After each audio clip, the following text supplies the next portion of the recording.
तो हेलो दोस्तों, welcome back to my YouTube channel. तो इस वीडियो में हम क्या करेंगे, आज आरआरबी टेक्नीशियन की जो 13 मार्च की जो सेकंड शिफ्ट थी उसका आज हम कंप्लीट एनालिसिस करेंगे। ठीक है, इसमें हम पहले क्वेश्चन बताएंगे, फिर उसका आंसर बताएंगे और उससे रिलेटेड जो अदर इंपॉर्टेंट फैक्ट है वो इस वीडियो में हम आपको कंप्लीट बताएंगे। ठीक है, तो बिना देर के वीडियो को स्टार्ट करते हैं।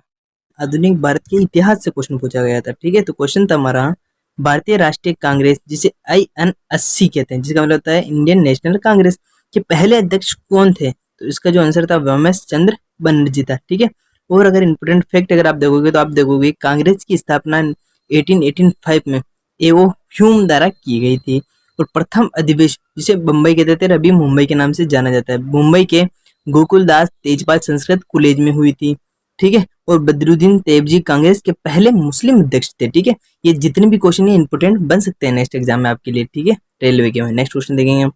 हमारा जो नेक्स्ट क्वेश्चन पूछा गया था वो अवार्ड से क्वेश्चन पूछा गया था। अवार्ड से जो क्वेश्चन था हमारा, बानो मुश्ताक को उसकी किस श्रेणी के साहित्यिक कृति हार्ट लैम्प के लिए अंतर्राष्ट्रीय बुकर पुरस्कार 2025 से सम्मानित किया गया था? तो उसने लघु कथा संग्रह के लिए अवार्ड से सम्मानित किया गया था। और अगर इम्पोर्टेंट अगर फैक्ट देखोगे तो आप देखोगे बानो मुश्ताक एक प्रसिद्ध कन्नड़ लेखिका है। कभी कभी जो क्वेश्चन होते हैं वो इसलिए पूछ लेते हैं कि ये जो लेखिका है वो किसके लिए प्रसिद्ध, मतलब किस लिटरेचर में सबसे ज्यादा इनका जोर रहा है, तो उन्हें कन्नड़ लिटरेचर में सबसे ज्यादा इनका जोर रहा है। हार्ट लैम्प उनके कन्नड़ कहानी संग्रह जिसे हस्य कन्यरा मनद अली का अंग्रेजी अनुवाद है। ठीक है, इसका अंग्रेजी अनुवाद ही वो हार्ट लैम्प है। नेक्स्ट क्वेश्चन देखेंगे हम। तो नेक्स्ट क्वेश्चन जो पूछा गया था वो पूछा गया था अपने भारतीय अर्थव्यवस्था में, इंडिया मतलब इंग्लिश में आप देखोगे तो इंडियन पॉलिटिक्स क्वेश्चन पूछा गया था। जो हमारा क्वेश्चन पूछा गया था, ब्रिटिश संसद द्वारा ईस्ट इंडिया कंपनी के कार्यों को विनियमित और नियंत्रित करने के लिए पारित किया गया पहला अधिवेशन कौन सा था? तो पहला अधिवेशन जो था अपना वो रेगुलेटिंग एक्ट 1773 था।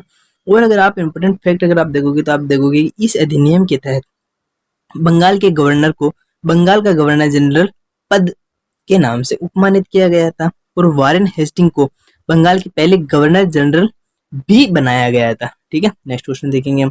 तो जो हमारा नेक्स्ट क्वेश्चन पूछा गया था वो अपने केंद्र शासित प्रदेश से, ठीक है, जिसे यूनियन टेरिटरी के नाम से जाना जाता है, जो इस टाइम में वर्तमान में 8 है। कभी कभी इसे भी पूछ लेता है, तो आप याद रखोगे यूनियन टेरिटरी 8 है और स्टेट 28 है। 8 28 इसे भी याद रख सकते हो। तो हमारा जो क्वेश्चन था वो पूछा, भारतीय संविधान के अनुच्छेद 240 के तहत भारत के राष्ट्रपति को निम्नलिखित में से किस केंद्र शासित प्रदेश के लिए नियम बनाने की शक्ति प्राप्त नहीं है? तो इस 240 में जो आर्टिकल बताया गया है वो चंडीगढ़ के लिए बताया गया है, क्योंकि 8 आर्टिकल जो है ना यूटी उसमें चंडीगढ़ के लिए नियम नहीं बना सकता। और अगर आप इम्पोर्टेंट फैक्ट देखोगे तो आप देखोगे राष्ट्रपति को अंडमान और निकोबार, लक्षद्वीप, दादर एंड नागर हवेली और दमन दीव और पंडुचेरी की शांति और प्रगति के लिए नियम बनाने की शक्ति है। ठीक है, एकमात्र चंडीगढ़ है जिसके पास नहीं है। चंडीगढ़ के लिए नियम बनाने का अधिकार सीधे संसद के पास है। ठीक है, और बाकी जितने भी 7 यूनियन टेरिटरी है उनके पास नियम और कानून बनाने का अधिकार अपने राष्ट्रपति के पास होता है। ठीक है, नेक्स्ट क्वेश्चन देखेंगे हम। तो जो हमारा नेक्स्ट क्वेश्चन पूछा गया था वो भूगोल से क्वेश्चन पूछा गया था। तो क्वेश्चन था हमारा, लूनी नदी के बारे में निम्नलिखित में से कौन सा कथन सही है? ठीक है, जो कथन मैंने इंपोर्टेंट दे रखे ये तो ऑप्शन में आए थे शायद, और एक मात्र जो आंसर था हमारा वो था, यह गुजरात के कच्छ के रण में स्थित है। ठीक है, और दलदली लुप्त हो रही, मतलब दलदली स्थान पर लुप्त होती जा रही है, इसे बता रखा है। तो हमारा इंपोर्टेंट अगर और फैक्ट देखोगे आप देखोगे लूनी नदी राजस्थान के अजमेर की अरावली श्रेणी से निकलती है। यह एक अंतर्देशीय जल निकासी वाली नदी है, क्योंकि यह किसी समुद्र से नहीं गिरती। मतलब इसका मतलब ये होता है कि जैसे कोई नदियाँ चल रही है तो ये वापस कभी इस नदी में मिल जाएगी, कोई इस नदी में मिल रही है, ये डायरेक्ट समुद्र में नहीं मिलती है। ये हो गया, ये एक मौसमी नदी है जो 12 मासी नहीं बहती है। जो 12 मासी मतलब पूरे 12 महीने नहीं बहती है, कभी कभी बहती है, मतलब कुछ जब चौमासा होता है, गाँव में कहते हैं चौमासा, दावटी चूरमा करते हैं अपन, उस टाइम बहती है क्योंकि उस टाइम बारिश होती है। ठीक है, नेक्स्ट क्वेश्चन देखेंगे। तो हमारा जो नेक्स्ट क्वेश्चन पूछा गया था वो जीव विज्ञान में पादप परिवहन से क्वेश्चन पूछा गया था। तो हमारा क्वेश्चन था, पौधों में जल और खनिज को परिवहन मुख्य रूप से किसके द्वारा किया जाता है? तो अपने जाइलम द्वारा किया जाता है, और एक फ्लोएम होता है। ठीक है, फ्लोएम। ठीक है, फ्लोएम द्वारा जो फूड होता है ना, भोजन, वो पौधों तक पहुंचाया जाता है, और जाइलम जल पहुंचाने का कार्य करता है। ये 2 इंपोर्टेंट फैक्ट हो गए। आप देखोगे ये बता रखा है इसमें, फ्लोएम ये पत्तियों द्वारा बनाए गए भोजन को पौधे के अन्य भागों तक पहुंचाने का कार्य करता है। इसकी ट्रिक है, जैसे जाइलम जल हो गया, जैसे जाइलम का मतलब जैसे जल हो गया, वैसे फ्लोएम का क्या हो गया, वैसे फूड भोजन हो गया। ठीक है, नहीं याद भी कर सकते हो। नेक्स्ट क्वेश्चन देखेंगे हम। जो हमारा नेक्स्ट क्वेश्चन पूछा गया था वो पूछा गया था अपने आर्ट एंड कल्चर में ओडिसी नृत्य से क्वेश्चन पूछा गया था। तो हमारा क्वेश्चन था निम्नलिखित में से कौन सा नृत्य शास्त्रीय नृत्य ओडिसी नृत्य की शैली से संबंधित है। तो उसमें जो ऑप्शन दे रखे थे उसमें जो आंसर था अपना केलुचरण महापात्र था।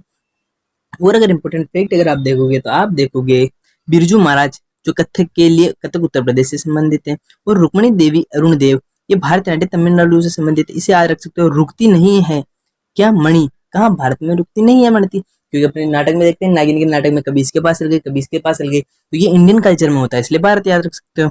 जावेरी बहन ये मणिपुरी से संबंधित है। ठीक है, ये इंपॉर्टेंट नाम भी बता दिए मैंने आपको नेक्स्ट एग्जाम के लिए। नेक्स्ट क्वेश्चन देखेंगे हम। जो हमारा नेक्स्ट क्वेश्चन पूछा गया था वो पूछा गया था अपने जीव विज्ञान में संयोजी उत्तक से क्वेश्चन पूछा गया था, जिसे इंग्लिश में कनेक्टिव टिश्यू के नाम से जाना जाता है। तो हमारा क्वेश्चन था संयोजी उत्तक का प्राथमिक कार्य क्या होता है। इसका जो प्राथमिक कार्य होता है शरीर के अंगों को सहारा देना होता है और उन्हें वापस आपस में एक दूसरे से जोड़ना होता है। अगर इंपॉर्टेंट अगर फैक्ट देखोगे तो आप देखोगे रक्त, अस्थि और कार्टिलेज इसके प्रमुख उदाहरण होते हैं। यह शरीर का सबसे विस्तृत और फैला हुआ बड़ा उत्तक भाग होता है। ठीक है, नेक्स्ट क्वेश्चन देखेंगे हम। तो नेक्स्ट क्वेश्चन जो हमारा पूछा गया था वो अपने रसायन विज्ञान में पूछा गया था, और रसायन विज्ञान में भी आवर्त श्रेणी में जो पूछा गया था कि कौन से तत्व को किस नाम प्रतीक दर्शाया जाता है। तो क्वेश्चन था आवर्त सारणी में बी किस रासायनिक तत्व को प्रतीक है। तो बी का मतलब होता है बोरोन, इसे बी द्वारा प्रदर्शित किया जाता है। जबकि बी के जो अदर ऑप्शन पूछे गए थे उनका भी आंसर दे देता हूँ। ठीक है, बेरिलियम को प्रदर्शित किया जाता है बीई से, बेरियम को प्रदर्शित किया जाता है बीए से, और ब्रोमीन को प्रदर्शित किया जाता है बीआर से। ठीक है, तो ये अदर इंपॉर्टेंट जो भी क्वेश्चन में बन सकते हैं तो वो मैंने बता दिए। नेक्स्ट क्वेश्चन देखेंगे हम। तो हमारा नेक्स्ट क्वेश्चन पूछा गया था वो पूछा गया था भौतिकी में विद्युत परिपथ से क्वेश्चन पूछा गया था, जिसे इंग्लिश में इलेक्ट्रिकल सर्किट के नाम से जाना जाता है। हमारा क्वेश्चन पूछा था विद्युत परिपथ आरेख में परिवर्ती प्रतिरोध को किस चिन्ह द्वारा प्रदर्शित किया जाता है। तो इसे एक टेढ़ी मेढ़ी रेखा जिसके ऊपर एक तीर का निशान हो, जैसे मैं बता देता हूँ ऐसे ऐसे, और इसके द्वारा प्रदर्शित किया जाता है। ठीक है, और अगर इंपॉर्टेंट फैक्ट आप देखोगे तो आप देखोगे इसका उपयोग परिपथ में धारा को नियंत्रित करने के लिए किया जाता है। बिना वोल्टेज स्रोत को भी बदले इसका उपयोग किया जा सकता है। ठीक है, तुम्हारा नेक्स्ट क्वेश्चन देखेंगे हम। तुम्हारा नेक्स्ट क्वेश्चन जो पूछा गया था वो पूछा गया था अपने केमिस्ट्री में विलेन की सांद्रता से क्वेश्चन पूछा गया था, जिसे इंग्लिश में कॉन्सेंट्रेशन ऑफ सॉल्यूशन के नाम से जाना जाता है। तुम्हारा क्वेश्चन था यदि किसी विलेन में विलय की मात्रा को दोगुना और विलय की मात्रा को भी दोगुना कर दिया जाए तो उसकी सांद्रता पे क्या प्रभाव पड़ेगा। तो आप देखोगे सांद्रता अपरिवर्तित रहेगी। अब क्यों रहेगी उसका कारण भी देख लो, क्योंकि दोनों का अनुपात समान रहता है इसलिए इसकी सांद्रता पे कोई बदलाव नहीं होगा। क्योंकि इसका मैं कारण बता देता हूँ, जैसे 2 इधर हो गया बराबर 2 इधर हो गया, आपने दो दो तो कर दिया एक को, लेकिन वापस इससे ये कट जाएगा तो वापस एक रेशो एक आंसर आ गया। ऐसे होता है। नेक्स्ट क्वेश्चन देख लो आप। तो जो नेक्स्ट क्वेश्चन पूछा गया था हमारे जीव विज्ञान में लचीली संयोजी उत्तक से क्वेश्चन पूछा गया था। तो हमारा क्वेश्चन का जो पूछने का तरीका था वो था मानव कान के बाहरी भाग जिसे पिन्ना के नाम से जाना जाता है और नाक की नोक मुख्य रूप से कौन सा लचीला संयोजी उत्तक पाया जाता है। तो उसमें उपास्थि या कार्टिलेज पाया जाता है। और अगर इंपोर्टेंट अगर फैक्ट देखोगे तो आप उपास्थि ये हड्डियों की तुलना में कोमल और लचीली होती है, इसमें रक्त वाहिका नहीं पाई जाती है। कंडरा ये मांसपेशियों की हड्डी को जोड़ती है, और स्नायु ये एक हड्डी को दूसरी हड्डी से जोड़ने का कार्य करती है। ठीक है, नेक्स्ट क्वेश्चन देखेंगे हम। ठीक है, तो जो हमारा नेक्स्ट क्वेश्चन पूछा गया था वापस वो सामान्य जीके से पूछा गया था। सामान्य जीके मतलब जो करंट का क्वेश्चन था हमारा, तो करंट का क्वेश्चन पूछा गया था अक्टूबर 2024 में प्रकाशित वैश्विक भूखमरी सूचकांक GHI जिसे कहते हैं ग्लोबल हंगर इंडेक्स 2024 में भारत को कुल कितने देशों में से 105वें स्थान दिया गया था। अब आपको देखो 2024 की पूछा है, जबकि अगर 2025 में अगर भूखमरी की सूचकांक में रैंक पूछता है तो अपनी वो 102 है, और कितने देशों से मतलब ये डिफरेंस किया जाता है 125 देशों से डिफरेंस किया जाता है। इसमें किस किस के आधार पे होती है वो भी देख लो। GHI 4 संकेतों पर आधारित होती है, जैसे कि अल्प पोषक हो गया, चाइल्ड स्टिंग हो गया, चाइल्ड वेस्टिंग हो गया, और बाल मृत्यु दर को इसमें शामिल किया जाता है। भारत की स्थिति इस टाइम कौन सी स्थिति है, अपनी गंभीर श्रेणी की स्थिति में रखा गया है। ठीक है, नेक्स्ट क्वेश्चन देखेंगे हम। तो हमारा नेक्स्ट क्वेश्चन पूछा गया था वो अपने जीव विज्ञान में बायोलॉजी में सेल से क्वेश्चन पूछा गया था। तो हमारा क्वेश्चन था रफ एंडोलोब्जमिक रेटिकुलम का मुख्य कार्य क्या होता है।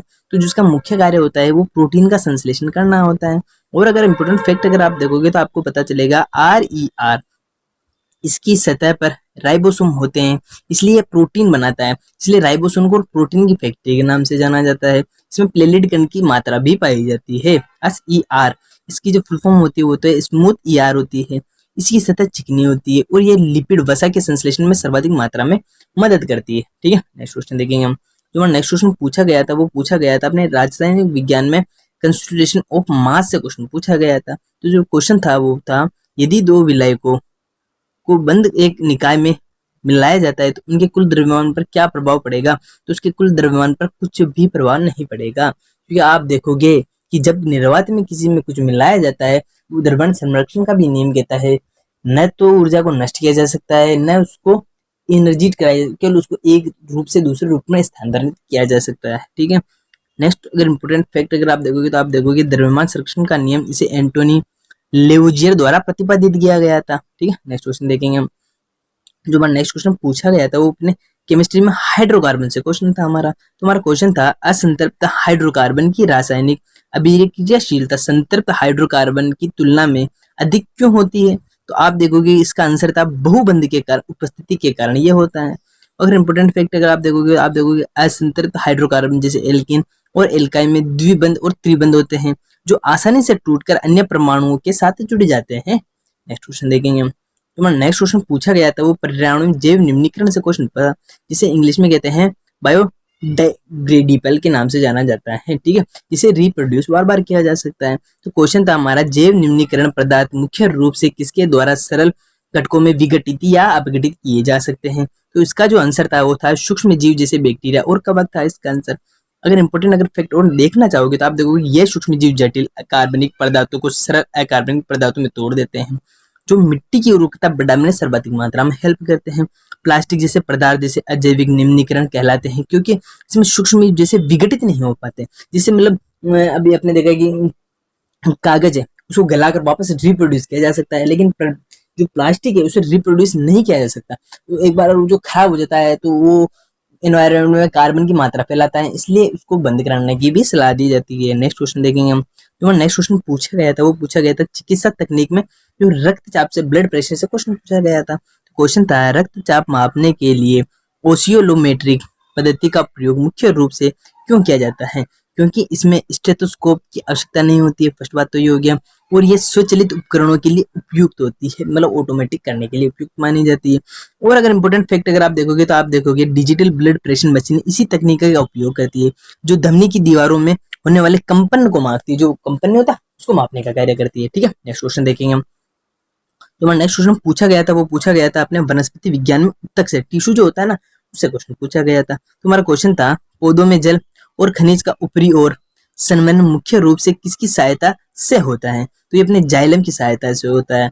जाइलम में जल पौधों तक पहुंचाने के लिए जाइलम का उपयोग होता है, और फ्लोएम पौधों तक अपने भोजन पहुंचाने के लिए उपयोग किया जाता है। जाइलम जड़ों से पानी पोषक तत्वों को पत्तियों तक पहुंचाने का कार्य करता है, जबकि फ्लोएम पत्तियों द्वारा बनाए गए भोजन जैसे चीनी को पौधों के अन्य भाग तक पहुंचाने में सहायता करता है। ठीक है, नेक्स्ट क्वेश्चन देखेंगे। तो अगर नेक्स्ट क्वेश्चन जो पूछा गया था हमारा वो फिजिक्स में वर्क से क्वेश्चन पूछा गया था। तो इसमें जो प्रश्न था वो पूछा गया था, यदि कोई व्यक्ति एक स्थिर दीवार को धक्का देता है लेकिन दीवार अपनी जगह से बिल्कुल नहीं हिलती है, तो भौतिकी के अनुसार किया गया कार्य कितना होगा? इसके अनुसार जो किया गया कार्य वो शून्य होगा। मुझे बताओ, एक दीवार खड़ी है, आपने इसमें 100 पोटेंशियल अपना दे दिया, लेकिन अगर आपको इस दीवार को वहां धकेलना था जिसके लिए आपको 100 रुपए दिए जाते, लेकिन अगर आप धकेल ही नहीं पाए तो आपको क्या 100 रुपए मिलेंगे? क्या नहीं, कितने मिलेंगे? आपको 0 मिलेंगे, जबकि आपने पोटेंशियल तो पूरा लगाया।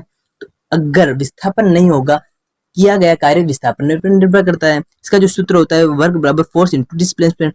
फोर्स तो आपने 20-15 का लगाया, लेकिन डिस्प्लेसमेंट हुआ 0 का, तो 15 इंटू 0 वापस 0, तो किया गया कार्य भी 0 होगा।